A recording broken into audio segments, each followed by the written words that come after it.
Today, the Lords of Rock are back in full force. It's another deep dive into the heaviest band in history, the story of a key track from their landmark fourth album. And this song actually came out of a jam session while the band was taking a break from writing another classic. It was written in like 10, 15 minutes. Drummer got really pissed off because the other song wasn't working, and the band pulled this out of thin air. In fact, the legendary guitarist even called this the creation of this song spontaneous combustion. Now, decades later, it's still revered as an all-time standard. And when you find out where the track charted, because it was released as a single, you're going to be pissed. It's the heart-stopping, fist-pumping classic. Story's coming up next on Professor of Rock. Hey, music junkies. Professor of Rock, always here to celebrate the greatest artists and the greatest songs of all time. I'm telling you, if you've ever ordered one of those Time Life CD collections off of a TV infomercial, you're going to dig this channel of musical nostalgia. Use your credit card and get 2 beautiful CDs for just $16.99. Make sure that you subscribe below right now. Click the bell so you never miss out on our interviews, the story straight from the legends. Also, check us out. Consider supporting us on Patreon. That helps us to keep this a daily channel. So today we're giving you our latest edition of Number One in Our Hearts, Led Zeppelin style. On this show, of course, we honor songs that were so unbelievably great, they absolutely should have been number one on the Billboard Hot 100 chart. But sometimes even the best songs come up short for reasons that are out of their control. Whether it's poor promotion, lack of radio play, maybe even just being released ahead of their time or after their time. A lot of songs that deserve that top spot just didn't get there, and that's why we have this show. We put them where they belong, at number one. Previous episodes, we've covered Sweet Home Alabama by Leonard Skinner, You Shook Me All Night Long by AC/DC, and Rock and Roll All Night by Kiss.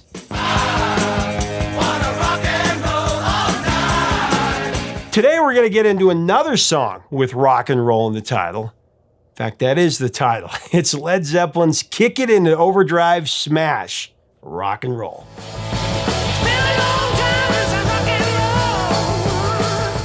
Coming from their untitled fourth album. Led Zeppelin didn't release a lot of singles, but when they did, it seems like they never got a lot of love on the charts. I think they had something like 10 charting songs on the US Billboard Hot 100. The highest was Whole Lotta Love. That went to number 4 in 1969, but if you believe, that was their only top 10 showing. They never had a number 1 hit.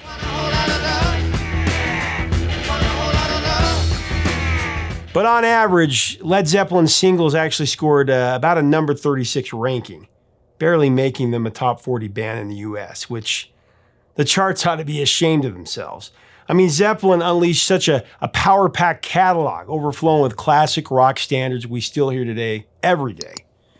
You'd think on those rare occasions when they did release a single, it would be a top 10 hit guaranteed.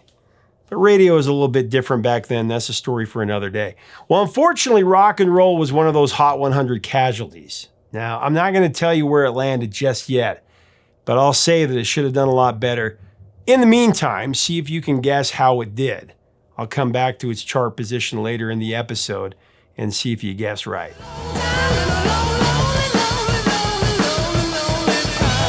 Okay, so we've already dug into Zeppelin IV a couple of times in previous episodes, so I'll keep the details about the album a little brief here.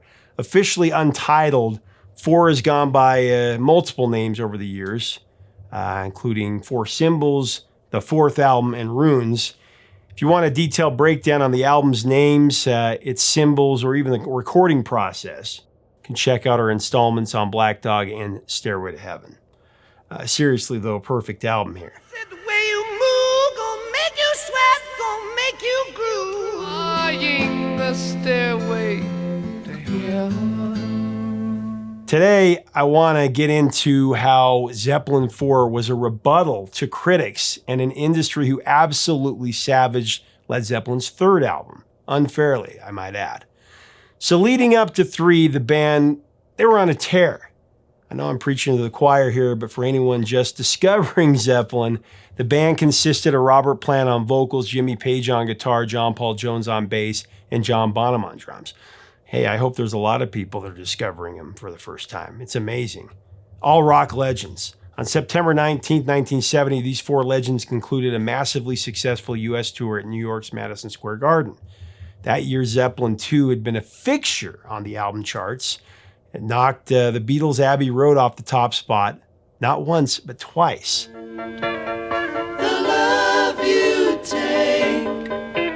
In addition to that, readers of Melody Maker magazine, they voted Zeppelin the world's best band in their annual poll. That was a big poll back then.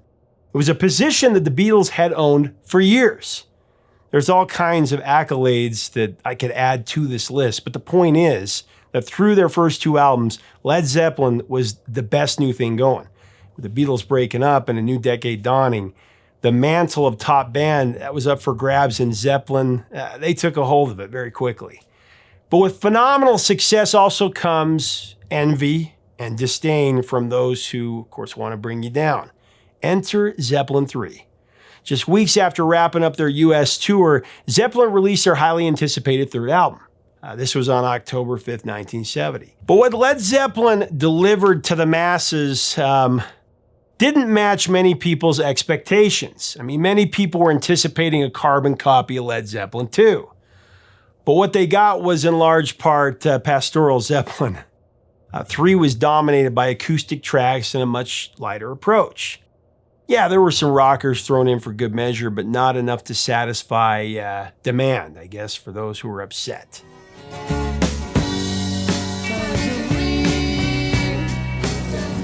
But all that lives is born to die. I am coming. As a result, Led Zeppelin soon found themselves sitting squarely in the crosshairs of the day's tastemakers and pundits. They started firing off pot shots without mercy. The headlines and the reviews were rife with disappointment and disillusion. And for Page and Plant in particular, it stung. Sales for Zeppelin III started strong, but ultimately they tapered off, ending in commercial disappointment for the band, especially after the first two albums. However, despite the critical and commercial pushback, the band was satisfied, more than satisfied with their work. Page called it a start of a new era. There is another side to us, he said. This album is totally different to the others, and I see this as a new direction.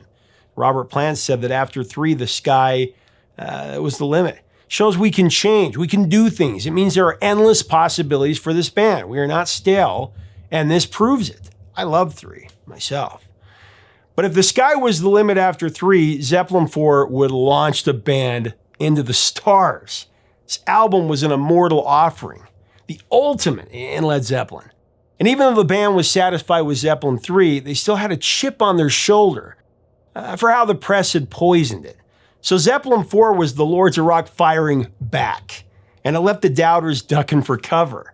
From the opening double shot attack of Black Dog and Rock and Roll,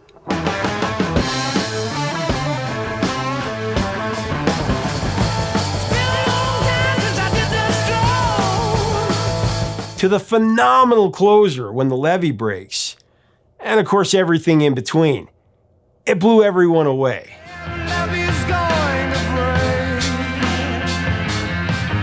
I mean, it might be their best album. That's a tough one. As we continue to break down this classic, though, I should mention, recognize our sponsor, Zenni Eyewear. So in my experience with Zenni over the last 3 years, I can bottom line it for you right now. The absolute best quality frames for the lowest price. That's it. The variety, it's ridiculous. You design your own pairs. You can get 3 or 4 pairs for what you would pay for one elsewhere. It's like buying an album that has 7 or 8 great songs on it. It's a no-brainer. Click on the info button right up here to get the best price from us, or the link below.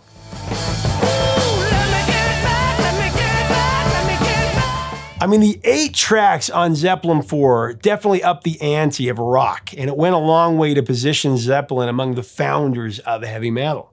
Not unlike 3, Zeppelin IV was a commercial mega hit out of the gate. But his commercial streak also had legs. 4 went to number 1 in the UK on November 28, just a week after its release, and it spent 90 weeks on the charts. It also went to number 1 in Canada too. In the US, the album reached number 2, falling just short of top honors thanks to Carole King's Tapestry. although it did take #1 on the Cashbox chart. I feel the earth move under my feet. But you know what? In the long run, Zeppelin IV has actually surpassed sales of Tapestry, which is no small feat considering that Tapestry was one of the biggest albums of the 70s. Zeppelin IV, it also went to #8 in Sweden, went to #7 in the Netherlands, in Finland, went to #5 in Germany, #3 in Norway, and it went to #2 in Australia. Today, the record ranks among the most commercially successful albums of all time. It sold more than 24 million copies and counting in the US alone. Worldwide, it's like past 40 million. It's a monster. But track #2, that's what we're talking about today, rock and roll. The song is an essential rev 'em up, balls to the wall, no holds barred Led Zeppelin jam. And it was created completely by accident.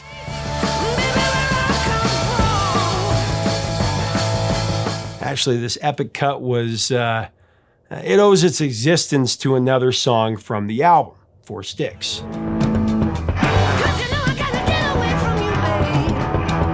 As the story goes, the band was writing and recording at Headley Grange Mansion with a little help from the Rolling Stones mobile studio that we've talked about before, and Stones adjunct Ian Stewart.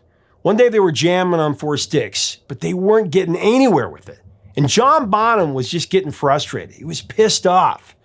A legendary drummer called an audible, and he started playing something completely different.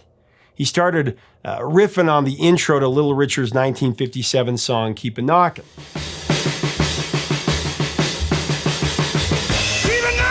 So after John Bonham launched into the rhythm for this song, Jimmy Page picked up his 59 Les Paul and he started to improv. After that, John Paul Jones and Ian Stewart joined the fray. The latter actually threw in some Jerry Lewis style piano.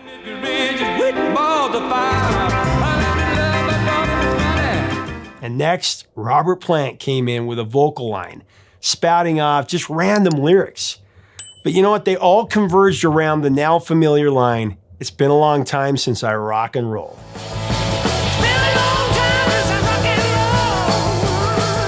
But by the time the band got through the first verse, they knew that they were on to something major. So they actually ditched Four Sticks and poured everything they had into this new impromptu track. Jimmy Page, he called it spontaneous combustion. He said, we were doing something else at the time, but Bonzo played the beginning of a Little Richard track. We just had the tape running, and I started doing that part of the riff. We knew we had something.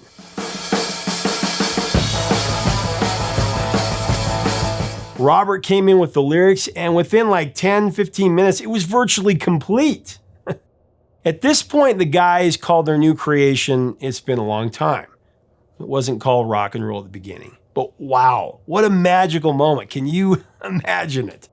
The members of Led Zeppelin just spontaneously breaking in to this song all together, jamming their way into a timeless rock standard. Amazing.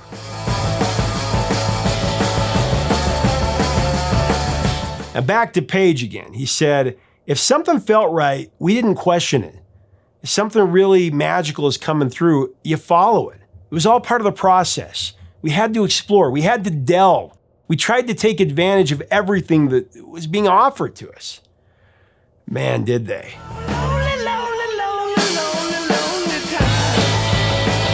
The guys would keep the song's original name actually up until the album was nearly complete. It wasn't until they were deciding, the sequencing of the album that they changed it to rock and roll, simply. Great choice, though. Direct to the point, and it was what the song was all about.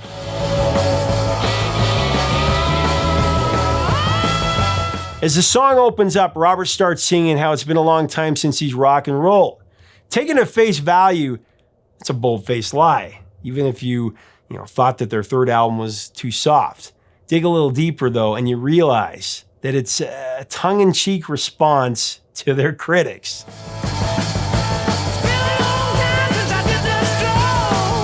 But then if you think about it in the original blues-inspired meaning of the phrase, rock and roll, the song takes on a whole different context. Not only has it been a long time since he's rocked out, Yeah, it's also been a long, lonely time, if you catch my drift.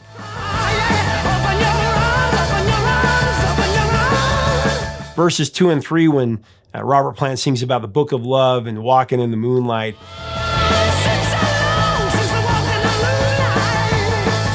Becomes clear that what he's really looking for is some time alone with a girl, as he sings, someone who will open her arms and let his love come running in.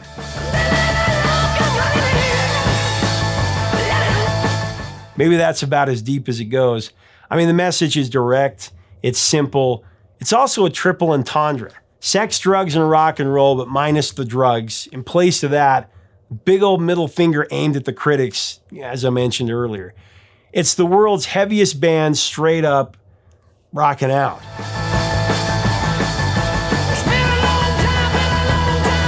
Speaking of rocking out, from 1972 to 1975, Led Zeppelin had concert audiences on their feet, chomping at the bit from the get-go. That's because rock and roll was the go-to opening number during that time. I mean, no better track to light up an audience. Later, it would transition into a guaranteed crowd-pleasing encore. Really, either way, this song was a powerhouse live.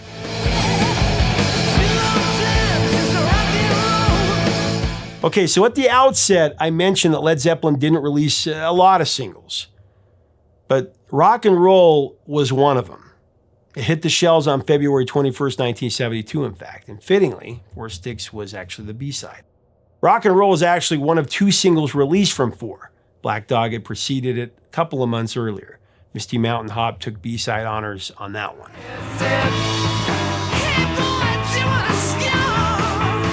But in terms of chart action, where rock and roll landed, that was criminal. Number 47. It went to number 47 on the Billboard Hot 100. Mind-boggling. On the Cashbox chart, it did a little bit better, number 42. Internationally, it reached number 38 in Canada and number 13 in West Germany. A little better, I guess, but really, these numbers are selling the song way short. I guess that's why we do this show, though, to take these songs to number one where it really matters, inside of our hearts. Obviously, rock and roll, so much bigger than its chart position. Led Zeppelin's impact on music history and on pop culture could never be overstated. Their legacy is monumental, and rock and roll, without exception, is part of that.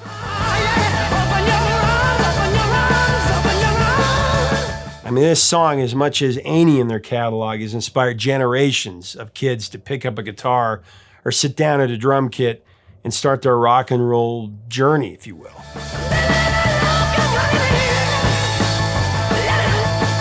Since its release, rock and roll has been featured in TV shows like The Sopranos, The Walking Dead, and Top Gear, and it's been covered by an ever-ending list of musicians. Heart,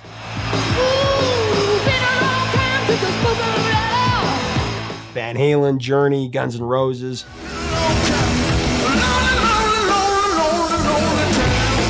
Queen, Stevie Nicks, Skid Row, Motley Crue,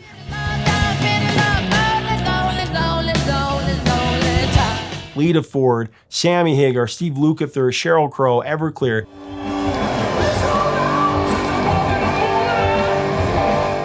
Def Leppard, Bon Jovi, Cyndi Lauper, John Waite, REO Speedwagon, Cheap Trick, Billy Joel, Foo Fighters. I could go on and on and on.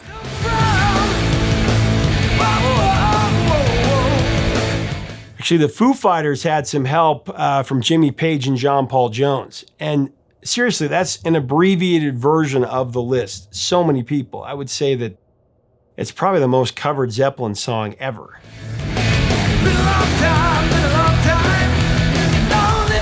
And also holds the distinction of being the first song that Zeppelin played in concert after the death of John Bonham.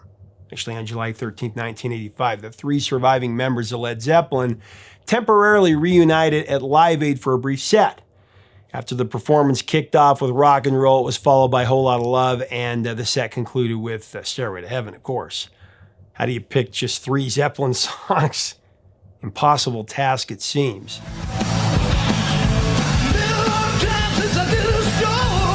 Robert Plant, Jimmy Page, and John Paul Jones teamed up with drummers Tony Thompson of Chic and Phil Collins for the show. And yeah, it would take 2 drummers to fill John Bonham's shoes. However, since the Zeppelin trio hadn't performed together live in about 5 years, the event wasn't their strongest showing. Some even called it a disaster. I think that's going a little far, a little harsh. But I think just from the nostalgia factor alone, getting these 3 legends back on stage together, that was enough to make it a landmark performance.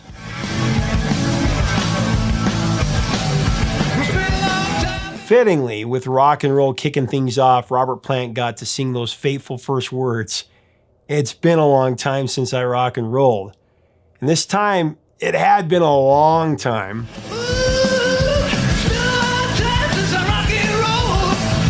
Like I said, the show wasn't their best work. There's interesting reasons why. Let me know if you'd like to hear that in a future episode. We could cover that. Led Zeppelin's rock and roll, it was just such a huge part of my childhood. I've mentioned before that my dad was a painting contractor and he had a shop that was just a few steps away from our home. This is where he did all of his cabinet work. He had an old 8-track player out there and he had every Zeppelin album on 8-track. We used to listen to him front to back because I would do little odd jobs for him, to earn money to buy my own music collection.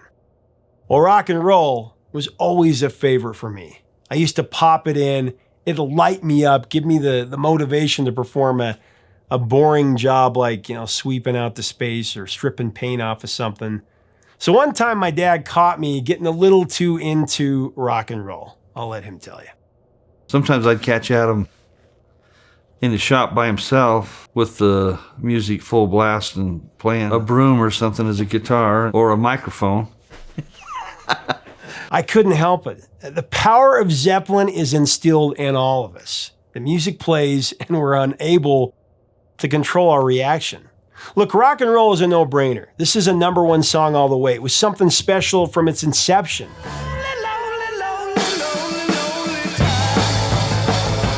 It means so much almost 50 years later.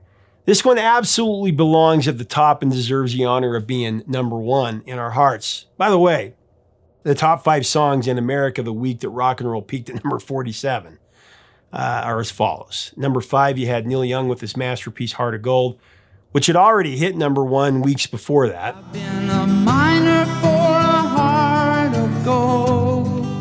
Then at number 4, you had Michael Jackson with his rendition of Rockin' Robin.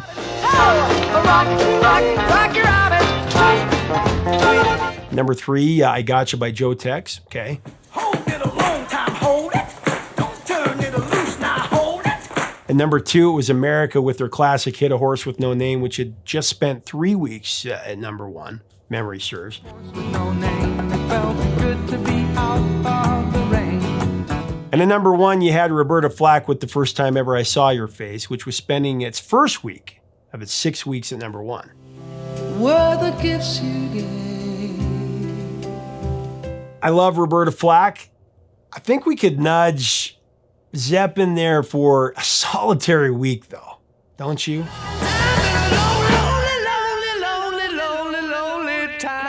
Thanks so much for watching. Leave us a comment about Led Zeppelin IV and rock and roll. What do you remember about this song? What do you think about Zeppelin IV? Is it their best album? Masterpieces all the way, I think. I wouldn't put every one of their albums as a masterpiece, but I would say they're one of only a few bands where almost every album is truly remarkable.